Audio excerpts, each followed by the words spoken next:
오늘은 이사야 38장 1절부터 8절까지의 말씀과 37장 또 39장에 나오는 말씀을 가지고 하나님의 은혜의 말씀 상고한 바를 나누고자 합니다. 다윗과 솔로몬 이후에 북이스라엘과 남쪽 유다로 나누어진 이스라엘의 역사는 참 기구합니다.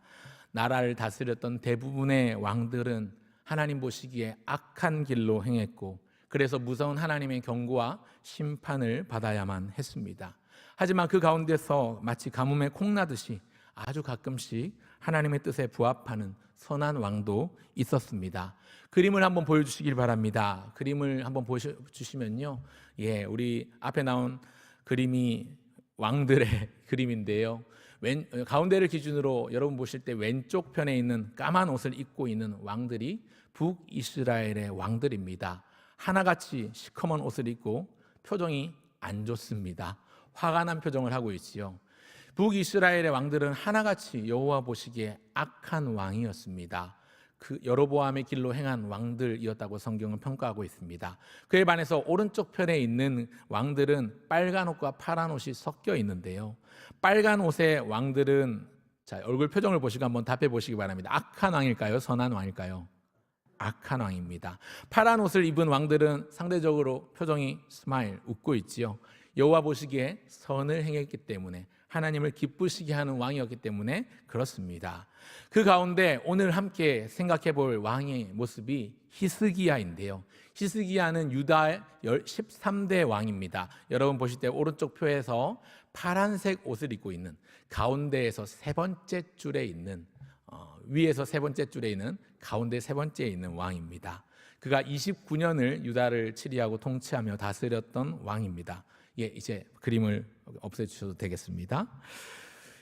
오늘 본문에 나오는 히스기야 왕에 대해서 함께 생각해 보려고 하는데, 히스기야 이전에도 물론 방금 전에 그림 보신 바와 같이 하나님 보시기에 선한 왕들이 있었습니다만 히스기야 왕에 대한 성경의 평가는 참 남다릅니다. 굉장히 평가가 좋습니다. 열왕기하 18장 3절 말씀은 히스기야 왕에 대해서 이렇게 평가하는데요, 같이 한번 읽어보도록 하겠습니다. 시작. 히스기야가 그의 조상 다윗의 모든 행위와 같이 여호와께서 보시기에 정직하게 행하여, 여호와께서 보시기에 정직하게 행하였는데, 그의 어떤 부분이 정직했는지, 그의 어떤 부분이 하나님 보시기에 좋았는지 4절이 이렇게 말씀하고 있습니다. 4절을 보여주십시오. 읽습니다. 시작. 그가 여러 산당들을 제거하며 주상을 깨뜨리며 아세라 목상을 찍으며 모세가 만들었던 놋뱀을 이스라엘 자손이 이때까지 향하여 분향함으로 그것을 부수고 느후스단이라 일컬었더라. 여기 나오는 느후스단이라는 말은 히브리어로 노쇠 조각이라는 뜻인데요, 모세가 광야에서 만들었던 그 놋뱀 아시죠? 장대 위에 매달았던 그 놋뱀을 이스라엘 백성들이 우상으로 만들어 섬기고 있었습니다. 그런데 그것을 부수고 또 음란과 다산과 풍요를 상징하는 아세라 목상을 찍어버립니다. 그리고 유다 전역에 있던 각종 일월성신과 우상을 숭배하던 산당들을 모두 다 제거하고 그 안에 있던 주상을 깨뜨리고, 뿐만 아니라 오랫동안 멈춰서 지켜지지 않았던 유월절 절기를 지키기에 이릅니다. 히스기야는 그야말로 하나님을 경외하는 왕입니다. 솔로몬 이후에 남북으로 나눠진 분열 왕국의 여러 왕들, 그들의 역사 가운데서 손에 꼽을 만합니다. 열왕기하 18장 5절과 6절을 한번 다 같이 읽어보겠습니다. 5절과 6절 같이 있습니다. 히스기야가 이스라엘 하나님 여호와를 의지하였는데 그의 전후 유다 여러 왕 중에 그러한 자가 없었으니 곧 그가 여호와께 연합하여 그에게서 떠나지 아니하고 여호와께서 모세에게 명령하신 계명을 지켰더라. 유다 여러 왕 중에서 그런 왕이 없었더라 하고 말하고 있고요, 또 실제로 그가 남긴 업적도 굉장히 많습니다. 이어지는 열왕기하 18장 7절과 8절에 보면 그래서 성경이 이렇게 기록하고 있는데요, 읽겠습니다. 여호와께서 그와 함께 하심에 그가 어디로 가든지 형통하였더라. 저가 아수르 왕을 배반하고 섬기지 아니하였고 그가 블레셋 사람들을 쳐서 가사와 그 사방에 이르고 망대에서부터 견고한 성까지 이르렀더라. 이방 나라인 아수르와 손잡지 않았습니다. 뿐만 아니라 블레셋 군대를 물리쳐서 가사까지 땅에 영토를 넓혔습니다. 읽진 않겠습니다만 나중엔 이 수로를 정비해서 수로 공사를 대대적으로 해서 외부의 침입에 대비하는 한편 상당한 경제적인 발전을 이루어내는 왕이 히스기야입니다. 그만큼 히스기야는 어두웠던 분열 왕국 시대에 참 빛나는 존재, 빛나는 왕이었던 것 같습니다. 어떻게 이 일이 가능했을까요? 방금 전에 읽었던 구절 가운데 열왕기하 18장 6절은 이렇게 말씀하고 있습니다. 다시 한번 읽어보겠습니다. 시작. 곧 그가 여호와께 연합하여 그에게서 떠나지 아니하였고 여호와께서 모세에게 명령하신 계명을 지켰더라. 그가 여호와 하나님과 연합하였다. 연합하다라는 말을 쓰고 있지요. 여기 나오는 이 연합하다라는 단어, 히브리어 이드바크라는 단어는요, 우리 입술에서 혀가 입천장에 닿는 것처럼 한치 틈도 없이 수시로 계속해서 수시로 착착 달라붙는, 그래서 친근히 따르는 걸 의미합니다. 하나님 곁에 착 달라붙어 있었다는 말이지요. 하나님과 연합하여 주와 함께하는, 그래서 주의 계명을 따르고 의지했던 왕이 히스기야 왕입니다. 하지만 그랬던 그도 위기를 만나고 어려움을 당하는 연약한 인간이었습니다. 하나님과 친밀한, 하나님과 가까운 사람이라면 아무런 환난도 고난도 박해도 없어야 될 것 같은데 그런 그에게도 엄청난 위기들이 찾아옵니다. 한 나라의 왕조차도 어쩔 수 없는 연약함을 발견합니다. 하나님과 연합한 자가 연약할 때에 하나님께서 어떻게 은혜를 베풀어 주시는가, 오늘 본문을 통해 함께 상고한 바를 나누고자 합니다. 그래서 오늘 기억할 내용은 연약한 왕의 기도를 들으시는, 연합한 왕의 기도를 들으시는 하나님, 그렇게 지어볼 수 있겠습니다. 하나님과의 연합이 얼마나 중요한지 이사야 37장과 38장 그리고 39장에서 하나씩 살펴보고자 합니다. 먼저 첫 번째입니다. 첫 번째 보여주십시오. 힌트를 드리겠습니다. 한번 맞춰보시기 바랍니다. 이미 오전에 예배 드리신 분은 알고 계시는데요, 전적인 무능을 이응지읒 무엇일까요? 인정하는 태도. 첫 번째는 전적인 무능을 인정하는 태도입니다. 한번 따라 하실까요? 전적인 무능을 인정하는, 그 다음 뭐라고요? 태도. 여러분, 우리가 가져야 될 태도는요, 우리의 전적인 무능을 인정하는 태도, 우리의 현실을 정확하게 바라볼 줄 아는, 그리고 정직하게 하나님 앞에 나아가는 태도가 필요합니다. 이사야 36장에 보면 북이스라엘을 멸망시킨 강대국 아수르가 이제 남쪽 유다를 향해서 쳐들어옵니다. 이미 722년에 북이스라엘, 주전 722년에 이스라엘이 아수르에서 멸망을 당했고, 그 아수르의 왕이 이제 약 7, 8년이 흐르면서 남쪽 유다까지 넘보고 침공을 해옵니다. 아수르 왕 사네립이 랍사게 장군을 앞세워서 그를 총대장으로 지휘관으로 세우고 유다를 대대적으로 침공해 오는데요. 그리고 점령하면서 마침내 예루살렘까지 다가옵니다. 예루살렘을 사방으로 우겨싸고 포위하기에 이릅니다.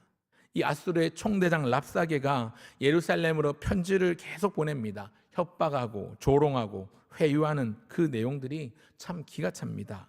아수르를 거역한 나라들은 다 하나같이 망했다. 남은 나라가 어디 있느냐? 신들 중에 어느 신이 아수르의 왕의 손에서 너희들을 건져내겠느냐? 그럽니다. 랍사게가 온갖 조롱과 비난을 쏟아내면서 예루살렘에 있는 유다 백성들에게 회유하고 조롱하고 그렇게 협박을 합니다. 너희 왕 히스기야도 믿지 마라. 그의 하나님도 너희를 구원할 수 없을 것이다. 그러면서 백성들의 불안을 조장하고 두려워하게 흔들어대는 거지요. 국가적인 큰 위기, 공동체적인 엄청난 위기를 맞이합니다. 이 상황을 두고 히스기야가 이사야에게 말하기를 이렇게 말합니다. 이사야 37장 3절에 이렇게 말씀하고 있습니다. 같이 읽겠습니다. 그들이 이사야에게 이르되 히스기야의 말씀에 오늘은 환난과 책벌과 능욕의 날이라 아이를 낳으려 하나 해산할 힘이 없음 같도다. 아이를 낳으려 하나 해산할 힘이 없는 산모와 같이 무기력하고 위태로운 상황이라는 것이죠.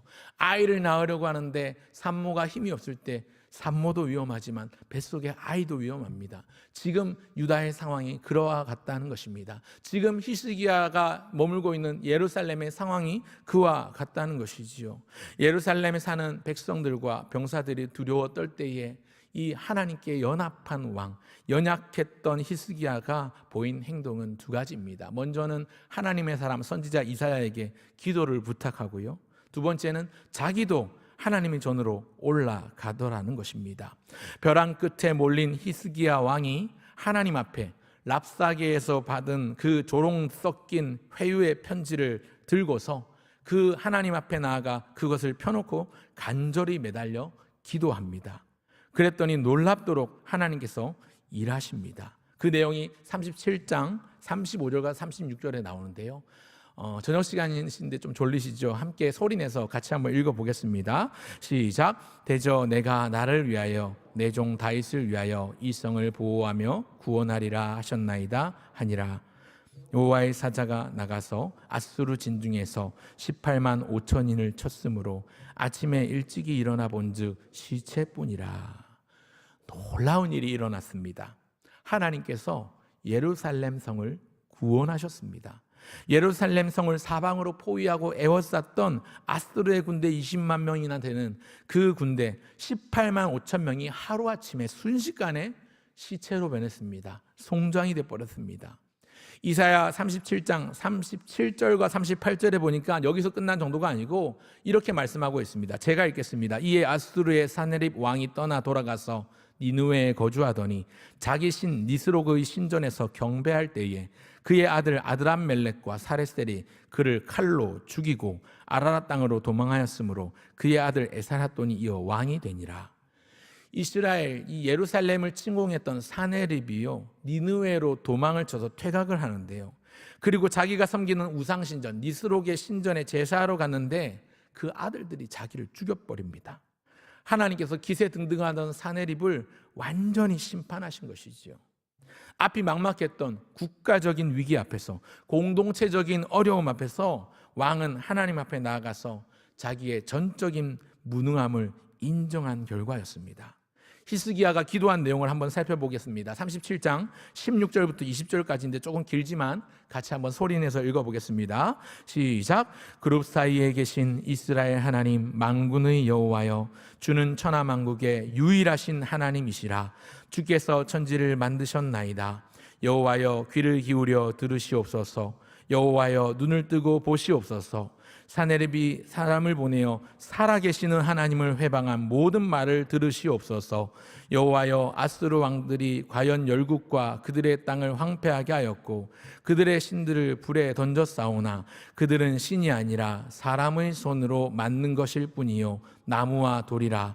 그러므로 멸망을 당하였나이다. 우리 하나님 여호와여, 이제 우리를 그의 손에서 구원하사 천하만국이 주만이 여호와이신 줄을 알게 하옵소서 하니라. 만군의 여호와 하나님, 천하만국이 주만이 여호와이신 줄 알게 하옵소서.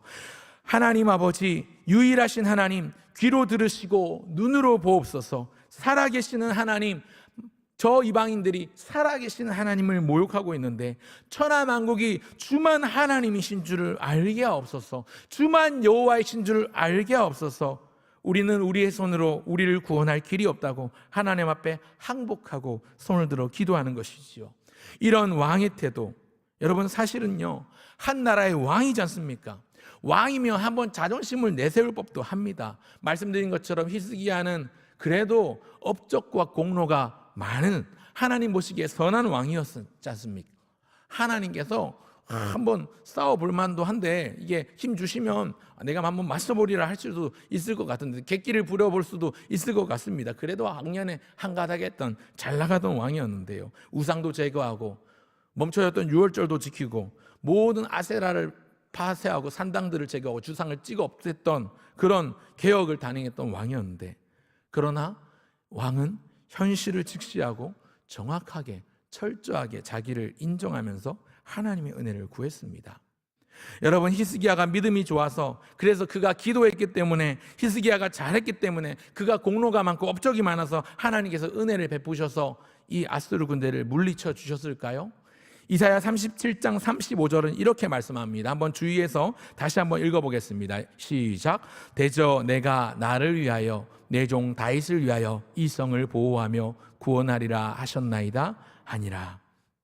여러분, 히스기야가 간절히 기도해서 하나님이 응답하셨습니다. 물론 그게 맞습니다만, 그런데 진짜는요, 그 이면에 숨어 있었습니다. 진짜 하나님께서 이 예루살렘 성을 구원하신 목적은 내가 나를 위하여, 내 종 다윗을 위하여 이 성을 보호하리라. 내가 나를 위하여, 즉 하나님께서 하나님 자신의 영광을 드러내시고자 그들을 건져 구원해내신 것입니다. 오직 하나님의 영광을 위하여 하나님이 일하신 결과라는 것이지요. 사랑하는 등종 가족 여러분, 절체절명의 위기와 큰 문제를 만났을 때 우리는 얼른 현실을 바르게 바라볼 줄 알아야 합니다. 우리의 전적인 무능함을 하나님 앞에서 인정해야 합니다. 지금 내가 당한 위기 앞에서 나는 아무것도 할 수 없고, 나는 그 무엇도 알 수 없고, 어떤 일이 일어날지, 그리고 어떤 일을 해도 아무 소용이 없다는 것을 깨닫고 나의 전적인 무능함을 하나님 앞에 인정하고 시인할 수 있어야 합니다. 국가적인 위기, 이 공동체적인 위기를 만나서 사방으로 우겨쌈을 당했지만 하나님은 놀라운 구원을 행하셨습니다. 전적인 무능을 인정하는 왕의 기도를 통해서 하나님께서 구원을 시작하셨습니다. 잠언 말씀에 보니까 너는 범사의 그를 인정하라, 그리하면 내 길을 지도하시리라 말씀하고 있는데, 우리 하나님은 만군의 주 여호와, 모든 전쟁의 하나님, 전쟁에 능하신 승리의 하나님이신 줄 믿습니다. 사랑하는 성도 여러분, 큰 위기, 벼랑 끝 절벽으로 내몰린 위기와 문제 앞에서 온갖 조롱을 받고 포위를 당한 비참한 상태에서 히스기야는 자기의 연약함을 고백하고 자기의 현실을 정직하게 인정하는 태도로부터 하나님의 놀라운 구원이 출발했습니다. 오늘 죄와 허물로 인해 죽었던 비참함의 상태였던 우리의 모습 여러분 떠올려 보십시오. 모든 사람이 죄를 범하였음에 하나님의 영광에 이를 수 없었던 우리의 죄와 비참함의 상태, 우리는 이것을 인정해야만 하나님의 구원의 손길을 누릴 수 있습니다. 우리 모습을 철저하게 하나님 앞에 인정하고 고백하고 시인할 때에, 우리 죄를 하나님 앞에 자백할 때에 구원의 하나님께서 영생을 선물로 주십니다. 예수 그리스도의 십자가 복음이 우리를 구원할 구원의 능력이 되는 줄 믿습니다. 전적인 무능함을 인정함으로 오직 하나님께만 영광 돌려드리는 저와 여러분 모두가 되시기를 주의 이름으로 축원합니다. 그런가 하면 둘째로 생각해 볼 것은요, 보여주십시오. 두 번째는요, 앞에 첫 번째가 전적인이었습니다. 두 번째도 전적인으로 시작합니다. 뭘까요? 전적인 은혜를 의지하는 기도. 맞습니다. 한번 따라할까요? 전적인 은혜를 의지하는 기도. 우리에게 필요한 기도가 있다면 하나님의 전적인 은혜만을 의지하며 감사하는 기도가 필요합니다. 여러분, 히스기야에게 이런 공동체적인 국가적인 위기 외에도 또 다른 어려움이 있었습니다. 개인적인 문제입니다. 건강의 문제입니다. 이사야 38장 1절을 같이 한번 읽겠습니다. 같이 있습니다. 그때에 히스기야가 병들어 죽게 되니 아모스의 아들 선지자 이사야가 나아가 그에게 이르되, 여호와께서 이같이 말씀하시기를 너는 내 집에 유언하라, 내가 죽고 살지 못하리라 하셨나이다 하니. 너는 내 집에 유언하라, 내가 죽고 살지 못하리라. 너는 내 집에 유언하라, 이 말은 너희 집을 정리하라는 말입니다. 네가 죽을 것이고 살지 못하리라. 살지 못할 죽을 병에 걸린 거죠. 당시 의술로는 고칠 수 없는 죽을 병에 걸렸습니다. 여러분, 오늘 우리가 살고 있는 이 시대에도 최첨단 과학기술과 의술이 고도로 발달해서 모든 병을 정복할 것 같은 우리 시대에도 아직 인간이 정복하지 못한 질병들이 수천 가지라고 하는데, 하물며 고대에는 어땠겠습니까? 제 아무리 최고의 권력을 가진 임금이라 하더라도, 많은 부와 힘을 가진 최고 권력자 왕이라 하더라도 이렇게 건강에 문제가 생기고 죽을 병이 걸릴 수 있습니다. 하지만 연약한 왕 히스기야는 하나님께 연합해 있었기에, 연합한 왕 히스기야는 하나님 앞에 기도하며 나갔습니다. 이사야 38장 2절과 3절 같이 읽겠습니다. 시작. 히스기야가 얼굴을 벽으로 향하고 여호와께 기도하여 이르되, 여호와여 구하오니 내가 주 앞에서 진실과 전심으로 행하며 주의 목전에서 선하게 행한 것을 기억하옵소서 하고 히스기야가 심히 통곡하니. 히스기야는 얼굴을 벽으로 향하고 손을 들어 하나님 앞에 기도하며 통곡했습니다. 얼굴을 벽으로 향한다는 것은 사람을 보지 않겠다는 것이지요. 세상을 보지 않겠다는 겁니다. 다른 어떤 것도 보지 않고 오직 하나님만을 바라보고 하나님의 은혜만을 구하겠다는 분명한 의지의 표현입니다. 그리고 심히 통곡하며 울며 간구합니다.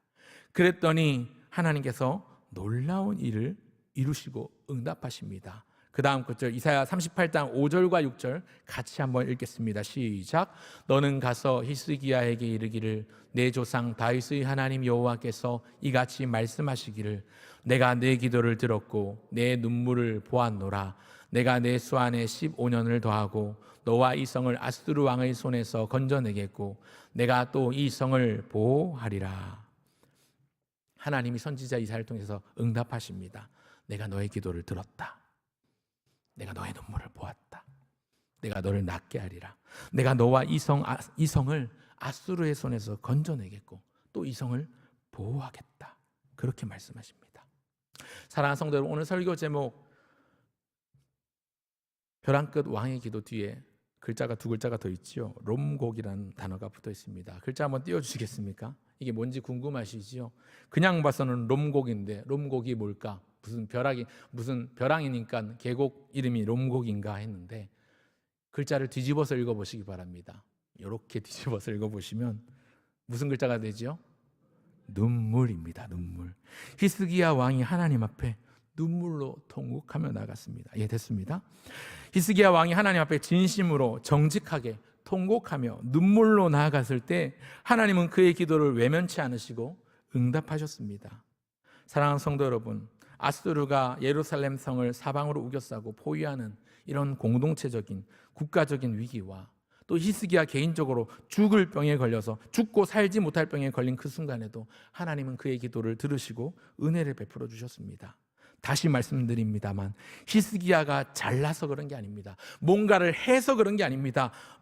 히스기야가 소위 말하는 기도빨이 잘 받아서 그런 걸까요? 물론 그는 기도했습니다. 그리고 하나님께서 그 기도에 응답하신 것입니다. 하지만 우리가 생각해 볼 때 하나님은 그런 간절한 기도에 들어주실 수도 있고 안 들어주실 수도 있는 분이십니다. 그렇죠? 우리가 오랫동안 기도했던 기도의 제목, 하나님이 내 뜻대로 기도하면 내 뜻에 들어주실 수도 있지만 내 뜻대로 기도하면 안 들어주실 수도 있습니다. 하나님은 우리가 하나님의 뜻대로 구하면 반드시 들어주시지만 내 뜻대로 구하면 하나님은 안 들어주실 수도 있습니다. 히스기야가 지금 자기 살려달라고 기도했습니다. 하나님은 안 들으실 수도 있습니다. 들으실 수도 있지만 안 들으실 수도 있습니다. 히스기야가 잘나서 뭔가를 해서 기도를 잘해서 그의 병이 나은 게 아닙니다. 그의 병이 나은 때에 기록한 내용을 보면 더 잘 알 수 있습니다. 이사야 38장 19절과 20절을 같이 읽겠습니다. 시작. 오직 산자 곧 산자는 오늘 내가 하는 것과 같이 주께 감사하며 주의 신실을 아버지가 그의 자녀에게 알게 하리이다. 여호와께서 나를 구원하시리니 우리가 종신토록 여호와의 전에서 수금으로 노래를 하리로다. 여러분, 왜 이게 그러냐면요, 병이 나은 히스기야가 감사하며 하나님 앞에 신실하심을 자녀에게 알게 하겠습니다 라고 주를 찬송하는 내용이 나오는데, 여러분, 히스기야가 병에 걸린 이때는 사실은 37장에 나오는 아수르가 침공하기 이전입니다. 시간 순서대로 배열되어 있는 게 아닙니다. 아수르가 침공하기 이전에 이미 죽을 병에 걸렸는데요, 그때만 하더라도 히스기야에겐 후사가 없었습니다. 자식이 없었습니다. 아들이 없었기 때문에 그가 죽을 병에 걸려서 이대로 죽어버리면 다윗 왕조는 여기서 끝나버리는 겁니다. 결과적으로 하나님께서 히스기야의 간절한 기도에 응답하셨지만 히스기야가 탁월하게 뭔가를 잘해서 그가 공로가 있고 업적이 있어서 혹은 그가 눈물로 통곡하고 기도해서 열심히 말씀에 순종하고 지켜서가 아니라 하나님은 하나님 자신이 그들의 조상과 언약하신 그 약속의 말씀을 지키시기 위해서 다윗 왕조를 통해서 메시아를 보내주시겠다는 그 언약의 말씀에 기인해서 그의 생명을 연장시켜 주시고 나중에 아들을 얻게 하시고 후사를 얻게 하셔서 그 다윗 왕조를 이어가게 하신 겁니다. 결국 이것도 하나님의 영광을 위해서, 하나님 언약에 신실하신 하나님께서 그 언약에 충실하시기 위해서 히스기야의 통곡의 눈물에 응답하시고 들어주신 것입니다.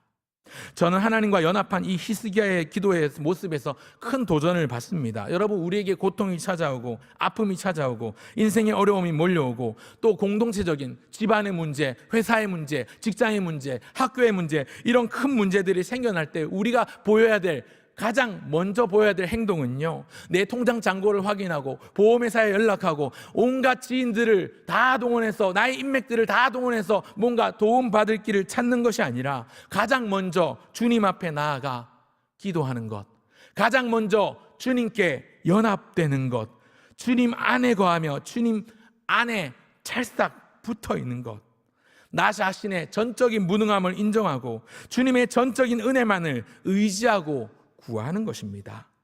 오늘 나오신 사랑하는 등촌교회 성도 여러분, 하나님께 연합하여 하나님을 떠나지 않고 계명을 지키고자 했던 히스기야 왕처럼 그가 기도했을 때, 그가 눈물로 통곡했을 때 하나님이 마치 기다렸다는 듯이 응답해 주셨던 것처럼 하나님과 연합하는 저와 여러분 모두가 되시기를 주의 이름으로 축원합니다. 사랑하는 성도 여러분, 하나님과 연합해 계십니까? 요한복음 15장 5절에 보니까 예수님께서 포도나무와 가지 비유로 말씀하시죠. 나는 포도나무요 너희는 가지라. 그가 내 안에, 내가 그 안에 거하면 이 사람은 열매를 많이 맺나니 너희가 나를 떠나서는 너희가 아무것도 할 수 없습니다. 여러분, 가지가 나무에 붙어 있을 때에 열매를 맺을 수 있습니다. 가지는 나무에 붙어 있지 않으면 죽습니다. 가지는 나무에 붙어 있어야 잎도 내고 꽃도 피우고 열매를 맺을 수 있습니다. 그러나 떨어져 있으면 아무것도 할 수 없습니다. 그저 죽어버리는 것이지요. 꽃도 피울 수 없고 잎도 낼 수 없고 열매도 맺을 수 없습니다. 바라기는 연약한 우리 인생이 주님과 연합한 인생이 되기를 간절히 소원합니다. 주님과 연합해서 주님께 딱 붙어 있으면 우리와 친밀한 주님은 우리의 기도를 반드시 들으실 것입니다. 왜냐하면 주님과 연합한 자는 내 뜻대로, 내 안에서 나오는 믿음으로 기도하지 않고 하나님이 주시는 믿음으로 하나님의 뜻을 구하며 하나님의 나라와 하나님의 의를 위하여 구할 것이기 때문에 하나님은 반드시 응답하시는 줄 믿으시길 바랍니다. 아멘. 주님과 연합함으로 기도의 응답을 누리는 저와 여러분 모두 되시기를 주의 이름으로 축원합니다. 마지막 세 번째입니다. 한번 보여주시길 바랍니다. 세 번째는 뭘까요? 은혜에 무엇으로? 감사로 순종하는 성도가 되십시오. 한번 따라 하실까요? 은혜에 감사로 순종하는 성도. 여러분, 우리는 은혜에 감사로 순종하는 성도가 되면 좋겠습니다. 여러분, 하나님은 히스기야에게 또 예루살렘에 큰 은혜와 자비를 베푸셨습니다. 그들을 아수르의 공격에서 건져주셨고 죽을 병에 걸렸던 그 히스기야의 생명을 연장시켜 주셨습니다. 근데 이 일이 있은 후에 바벨론에서 히스기야에게 사절단을 보내옵니다. 39장 1절입니다. 같이 있습니다. 그때에 발라단의 아들 바벨론 왕 무로닥 발라단이 히스기야가 병들었다가 나았다 함을 듣고 히스기야에게 글과 예물을 보낸지라. 바벨론 왕이 문병을 보냈습니다. 위문을 왔습니다.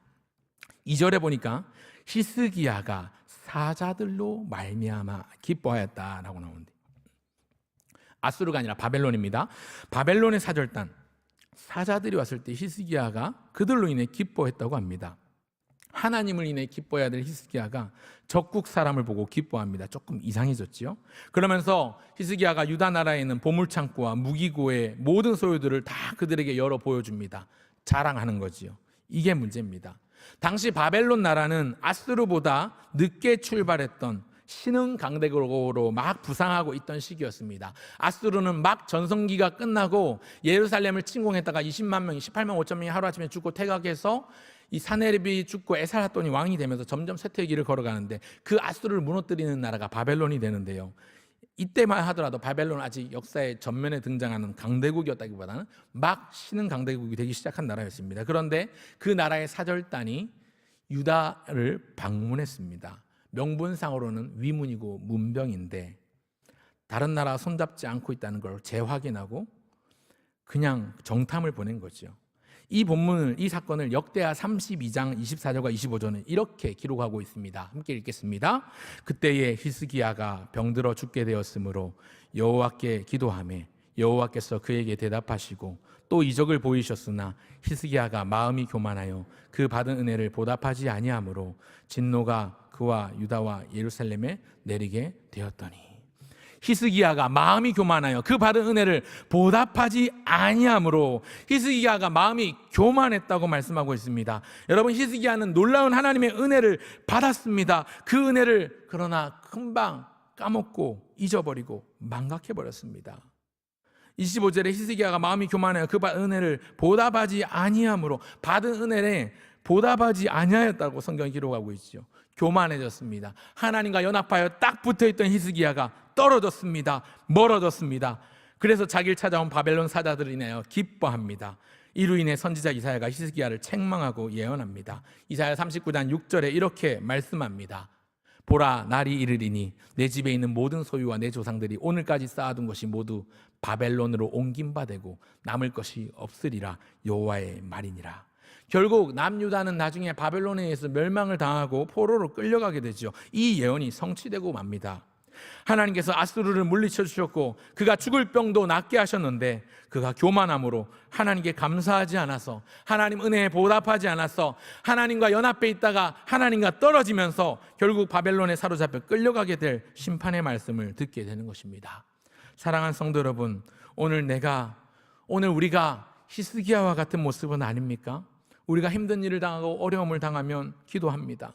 그런데 그렇게 해서 하나님께서 은혜를 주셔서 그 문제들이 해결되고 나면 금세 또 교만해지지요. 그래서 우리 인생이 잘 되면 내 덕이고 잘못되면 네 탓이다, 자꾸 남 탓하고 그렇게 얘기를 하죠. 잘 되면 할렐루야 응답 주셨습니다, 은혜 주셨습니다 말하면서, 잘 안 되면 하나님을 원망하고 불평합니다. 불의로 진리를 막는 하나님의 은혜를 막아버리는, 진노를 받아 마땅한 모습인 것이지요. 여러분, 우리는요 이렇게 연약합니다. 하나님의 은혜를 받아 누림에도 감사할 줄 모르고 불평, 원망, 언제 그랬냐 또 늘어놓지요. 여러분, 그러고 보면 우리는 죄성이 참 악한 것 같습니다. 우리는 죄 가운데 태어나 죄와 보타며 살다가 죄로 인해 죽을 수밖에 없는 인생들이었습니다. 다 양 같아서 그릇 행하여 각기 제 길로 갔거늘 하나님은 우리 무리의 죄악을 그리스도이신 예수님께 친히 담당시키셨습니다. 그래서 오늘 저와 여러분은 가장 좋은 은혜를 받아 누리는 사람입니다. 복음의 수혜자가 된 것입니다. 오늘 저와 여러분이 복음의 수혜자이심을 믿으십니까? 아멘. 그렇다면 여러분, 은혜를 입은 자답게, 예수님의 피 묻은 십자가의 복음을 선물로 거저 받은 은혜 신자답게 하나님께 감사함으로 순종하시길 바랍니다. 우리는요 하나님께 받은 은혜를 인해 감사로 순종하기보다, 우리의 순종의 동기는 보면 맨날 그 은혜를 망각하고 잊어버리고 까먹어버린 채로 순종하려고 하죠. 내가 순종하면, 내가 열심히 순종하면 하나님이 상을 주시겠지, 순종하면 복을 주시고 상을 주신다 생각합니다. 순종 안 하면 화를 주시고 벌을 주신다 여깁니다. 내가 뭔가를 열심히 해서 나를 구원해 주신다고 여기는 거죠. 내가 뭔가 열심히 해서 하나님이 상을 주신다고 생각합니다. 아닙니다. 순종의 동기가 잘못되었습니다. 우리가 순종해야 되는 이유는 하나님이 우리에게 은혜를 주시기 때문에 순종하는 것이 아니라, 은혜를 주셨기 때문에 감사하는 마음으로 주님 앞에 나가는 것입니다. 순서가 틀렸습니다. 순서를 바르게 알아야 됩니다. 내가 뭘 하면 복 주시는 게 아니라 이미 우리에게 베풀어 주신 복에 감사해서 기쁨으로 순종하는 것이 바른 은혜 신자의 모습인 줄 믿습니다. 그러하기에 감사로 순종하시는 저와 여러분 모두가 되시길 바랍니다. 말씀을 맺고자 합니다. 오늘 벼랑 끝 위기에서 만나는 하나님의 인도하심은 참 특별합니다. 공동체적인, 국가적인 위기에서도 대적자를 물리쳐 주시는 만군의 주 여호와, 승리의 하나님, 또한 인간적인, 개인적인 아픔, 개인적인 고통, 몸이 약해서 죽을 병에 걸린 부족한 인생에게도 긍휼을 베푸시는 은혜와 생명의 주님이 오늘 저와 여러분이 믿는 주님입니다. 저는 하나님 앞에 간절히 통곡하며 눈물을 쏟아내는 이 왕의 연약한 모습 속에서 예수님의 모습을 떠올려 봅니다. 우리를 위하여 밤이 맞도록 간절하게 땀방울이 빗방울이 되시도록 그렇게 밤새도록 매달려 기도하시는 왕 되신 예수님, 그분은 원래 높고 높은 보좌에 앉아 계시는 왕이셨습니다. 그 하늘 보좌를 버리고 죄와 허물로 죽었던 우리를 위해 친히 어린 양 희생제물이 되신 그리스도, 예수님의 은혜를 기억하면 좋겠습니다.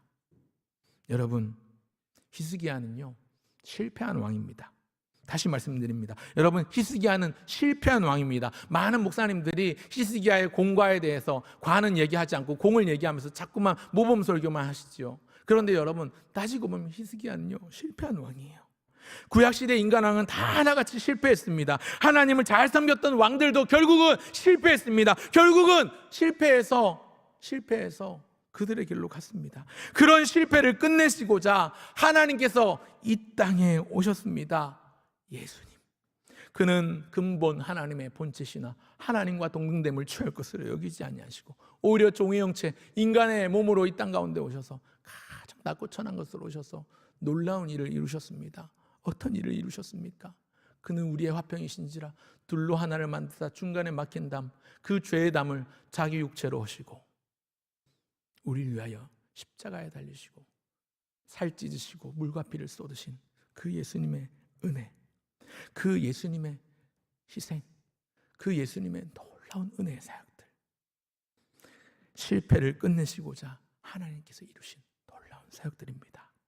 그 예수님이 오늘 저와 여러분의 모든 주인, 그 예수님이 오늘 저와 여러분의 참된 왕되심을 고백하실 수 있기를 바랍니다. 그리고 주님 예수님을 왕처럼 모시고 살아가는 백성, 예수님을 주인으로 모시고 살아가는 종의 모습으로, 예수님을 아버지라고 부를 수 있는 자녀의 모습으로 그렇게 하나님 앞에 부끄러울 것이 없는 인정된 자로 드려지기를 힘쓰는 그렇게 믿음으로 살아내시기를 주의 이름으로 축원합니다. 기도하겠습니다.